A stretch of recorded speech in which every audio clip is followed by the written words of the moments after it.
X-Men Dark Phoenix. It's coming in June. It is the final chapter of this incarnation of X-Men that we've lived with since 2000. It's the final one. Disney made that very clear. This is the last one in this iteration of what the X-Men are. It's coming. We've heard a lot of things about it, mostly not so good.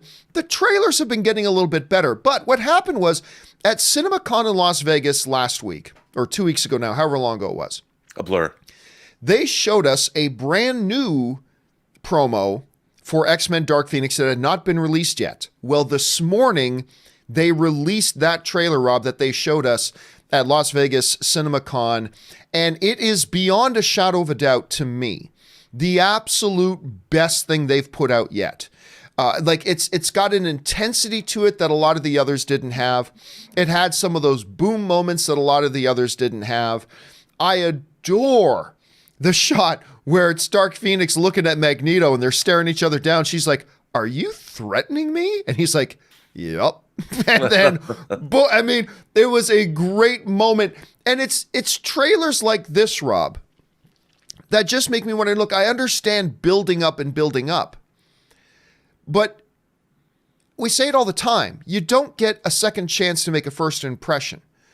And understanding how kind of poor and underwhelming that first trailer or two that X-Men Dark Phoenix put out, and then you see a trailer like this, and you're just left to wonder, why not lead, maybe not with this particular trailer, but why not lead with something like this? Because I believe the narrative surrounding the fans right now, when it comes to X-Men Dark Phoenix, would be a hell of a lot different if this was the first trailer that came out. Now, I'm not saying you lead with the ultimate best trailer that you have, but this is such a night and day quality difference, in my opinion, from the first couple of trailers that they put out.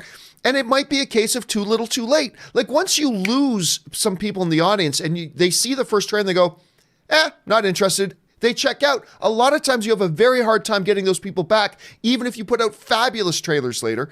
And I thought this trailer, straight up, I'll say it, I thought this trailer was great. I thought this was a great trailer. Not the best trailer of the year, but I thought it was a great trailer. And it doesn't mean the movie's going to be any good, but I think you would have had a lot more people excited. Rob, you and I talked about this trailer just a little bit in Las Vegas, but you've had a chance to watch it again now. What are your thoughts on this piece? Well, my thoughts on the movie haven't really changed, but I think this trailer, like you said, is much better. It's much more exciting, but it also, look, we got a train gag in the first X-Men.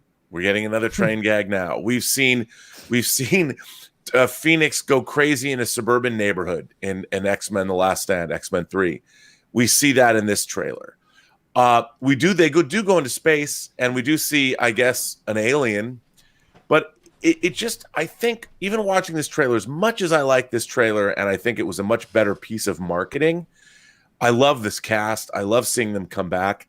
The movie itself just doesn't provide anything intellectually for me to hold on to and go, I can't wait to see this. They haven't transcended what we've already seen in the X-Men films. I mean, Days of Future Past was epic. I liked Apocalypse because we started out in ancient Egypt, and there was a lot of apocalyptic destruction. We saw for all of its faults, there's a lot of great scenes in Apocalypse. This movie looks small. Yes. And I don't understand it. They've got one of the great, most famous comic book storylines of all time, and they basically decided to remake X-Men 3, The Last Stand. I disagree with that entirely. The Phoenix storyline, we've went over this. The Phoenix storyline in X-Men 3, The Last Stand was a minor storyline in it. The rest of X-Men 3, The Last Stand, the big main story was about the kid with the power to negate other mutant powers. Sure. And should they enforce that? This whole notion, because you're not the only one to say it. I've heard other people say this too, that this X-Men Dark Phoenix is just a remake of that. No, it's not.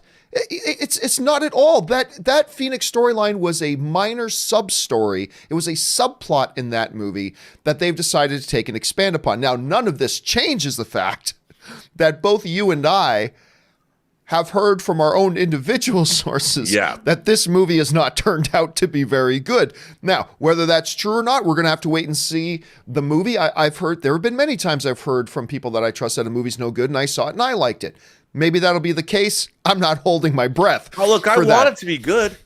I think we all want it to be good, right? So this was the the first time I saw a trailer, even though it's the final trailer. So it's a first impression for me. And I was like really excited about the cast. I like Sophie Turner. I love Jessica Chastain. I love Jennifer Lawrence. I love, the whole cast seems great. But my impression was that I'm not as familiar with all of the X-Men plots, but I felt like the takeaway was the plot didn't seem as sophisticated or like multifaceted as some of these other films that I've seen.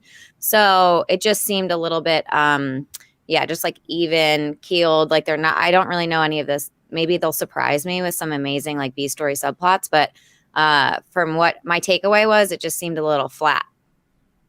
Well, I think that's a very astute take, because even in X-Men Apocalypse, you see Magneto lose his family. There's a whole reason why he joins Apocalypse. This movie looks very straightforward. It looks like she gets the power. This alien wants her to embrace it, and she fights the X-Men. Seems lazy. There's nothing else going on. But here's what I don't get about you on this, Robert. You are the exact same guy who is saying, don't even show me an Avengers Endgame trailer. Don't show me anything. So here we have an X-Men Dark Phoenix, which both you and I agree is probably not going to be a good movie. But here we have this X-Men Dark Phoenix trailer. It shows us that the X-Men, they've continued on from the last movie. They've gone into space during a rescue mission.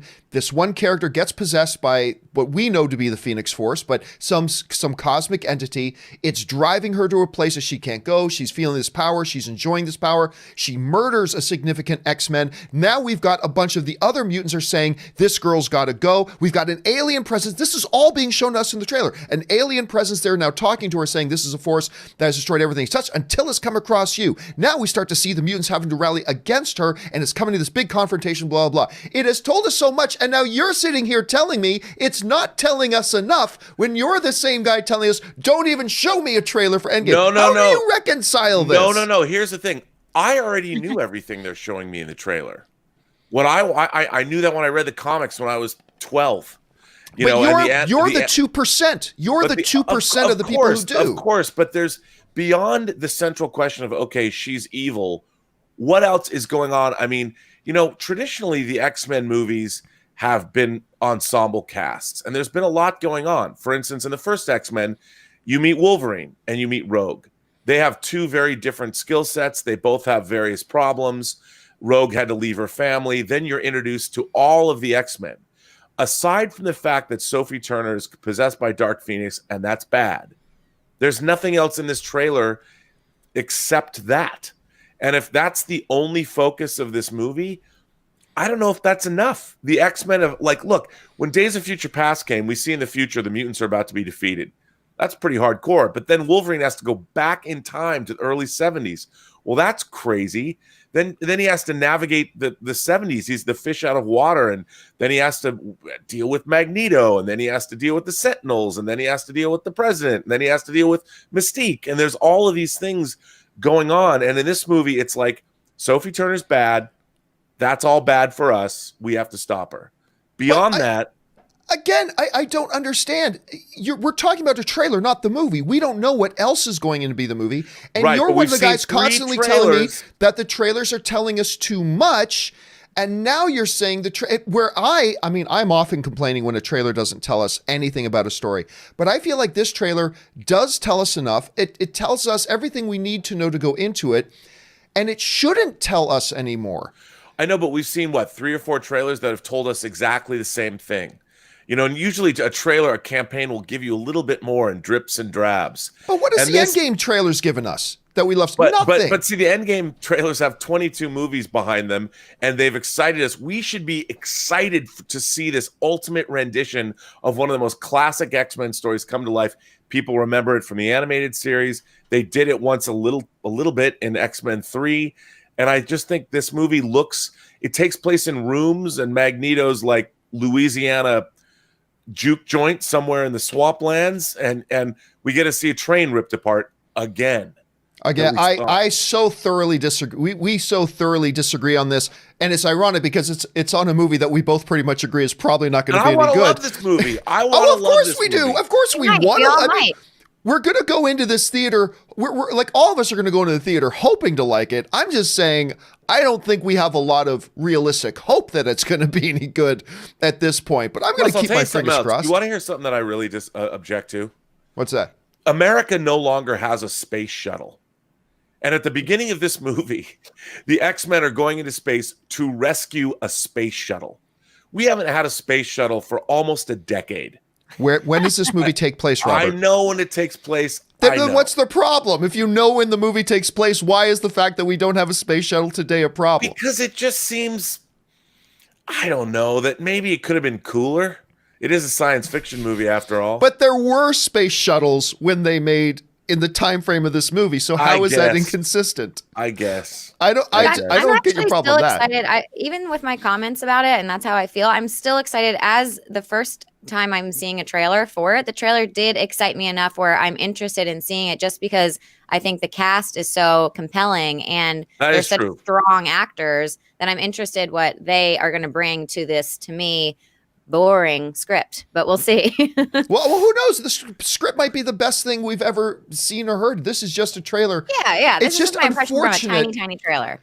Look, I want this movie to be good, John. Well, I mean, we all do, but I mean, I also think we're going in with a little bit of adjusted expectations, right? I mean, the fact of the matter is, I mean, it's all subjective, but a lot of us were very disappointed with X-Men Apocalypse. I know I was really disappointed with X-Men Apocalypse. I wanted to love that. We've all heard some pretty not good things coming out of this movie, and we've seen lots of terrible movies to pretty good trailers. I think this trailer, had I not known what I know, right, I would have thought this trailer was fan-frickin-tastic. I think this is a trailer that gets my blood pumping. Trailer. Okay, well, then what are we debating?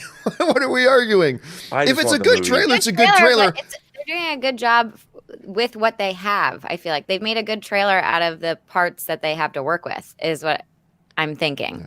Like they've made an interesting, they've compiled an interesting minute-long trailer out of something that seems very, as I said, just like not multifaceted plot-wise. Right. So, Rob, if what you're saying is that it's a good trailer, but it wasn't enough to change your perception of how you think the movie will be, then I'm on the exact same page with you. I thought this was a good trailer, but it hasn't changed my perception of where the quality level of this movie is going to be. And I'm going to go in, I'm going to check my expectations at the door. I'm going to go in with my fingers crossed. I want them to finish this thing strong.